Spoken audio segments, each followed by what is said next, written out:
This cake that Blee made for her husband's birthday looks perfect, but she's made one mistake that means it's about to fall apart.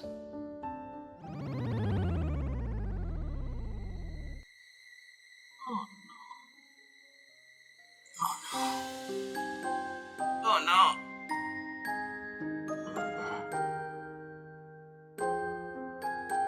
There's not much you can do if a cake falls apart as you present it for your husband or your friend's birthday, but this could have been prevented. If you want the strawberries around the edge like she had, then you need to swap the cream for something thicker called a creme mousseline, which is made by heating milk until it just starts to boil and then whisking through an egg yolk mixture until it thickens. Then you cover that in plastic wrap and let it chill.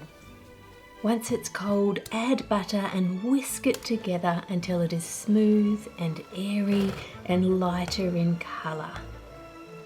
Next, add syrup to the cake and then strawberries. The strawberries need to be whole here so that they hold up the next layer of cake. Then pipe in the creme mousseline into all of those gaps. Then you want to add the next layer of cake. Now this dessert is normally only one layer tall, but I will attempt adding a second layer because that's what Blee wanted. We could just be heading for another cake fail here, but let's hope not. Then you need to refrigerate that overnight to let the creme mousseline firm up a bit, and I'll put the recipe for that on my website. You can decorate it how you like. I'm just going to pipe cream everywhere, all over the top. Now let's see if we can slice the cake without it falling apart.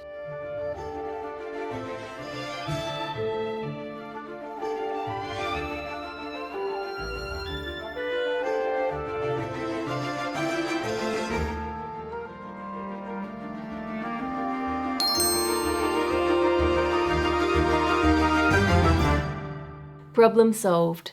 Next, Baked Alaska seems to be causing endless issues. Baked Alaska. A majestic classic that, when conquered, is truly the mark of a master chef. I have no idea what it is. A Baked Alaska has a cake at the bottom, ice cream dome on top, and coated with meringue. Then it's all torched or baked in an oven. Oh no, it's just like falling off. Oh no. Ah! Oh no. No, stay. That doesn't look great though. Oh wait. No, wait. No, go. Right here is like frozen. Yeah. And then right here it's warm. It's melting. I know. Who made this recipe? Like, who said It's a this was a sick good joke. idea? It's so hard. Exactly who invented the Baked Alaska is a bit uncertain, as is the case with most of the older recipes. But we do know that it's been on the menu at Delmonico's in New York since 1867, and it is still one of their most popular desserts. If you want to make it at home, I have a slightly different method for you, which is far less likely to fail. You start by making a cake. I'm using my sponge cake recipe from my cookbook, but you can use any airy cake that you like. It is best to use one that is light and airy instead of one that is dense because it's better for this dessert. Let me show you why. Here is some ice cream on a dense brownie, some on a mud cake, and some on a light, airy sponge. Now, if I fast forward, you can see the brownie and mud cake do not insulate the ice cream from the heat as well as the sponge cake does. Imagine this on the base of your Baked Alaska. The sponge just gives you a bit more time.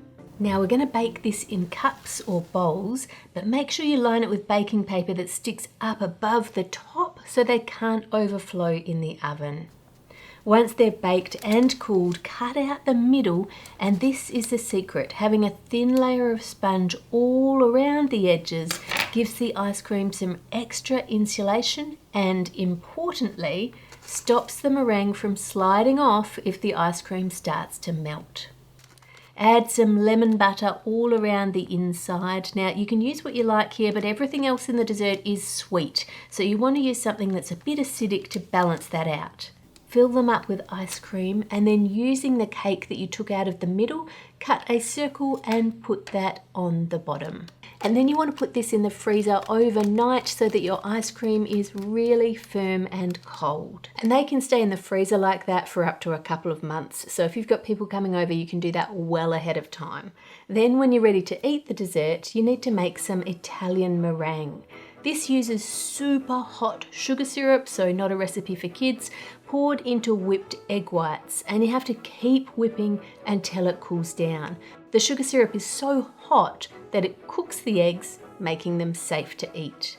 You can then spread this on or pipe it on or do whatever you like, just as long as the dessert is completely sealed in the meringue, because this is the insulation that is stopping the ice cream from melting.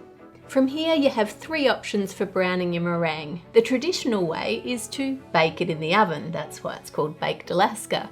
You need the oven to be really hot and you put it in there for just 5 minutes. Now this method makes the meringue crispy and it's enough heat to defrost the cake, and it is delicious.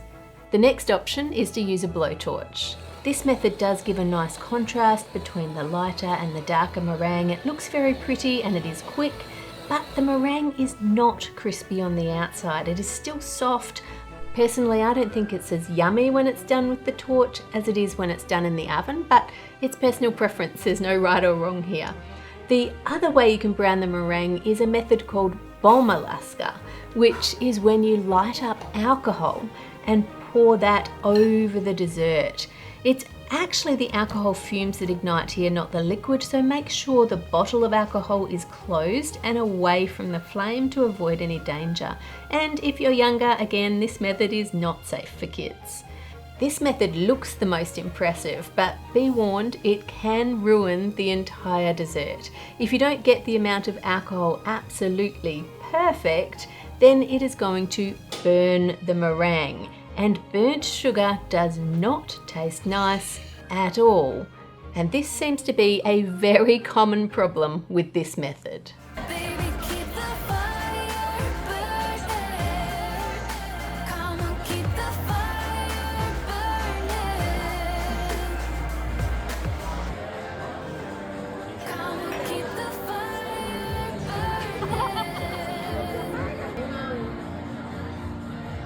Next, Asia was not happy with the roll cake she made. I completely failed this time around.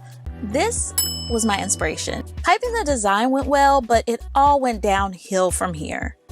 I baked it and it looked like crap. Piping a detailed pattern like this takes a really long time, so it would have been so frustrating for it to fail. Looking at her method, she only did one thing wrong, and that was to bake the pattern outline and then the pattern. Even the most vibrant food colours quickly go dull when they're baked like that, so it just won't look great.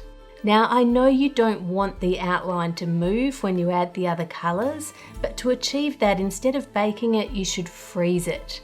This outline is frozen and you can see it doesn't move when I'm colouring it in with more batter.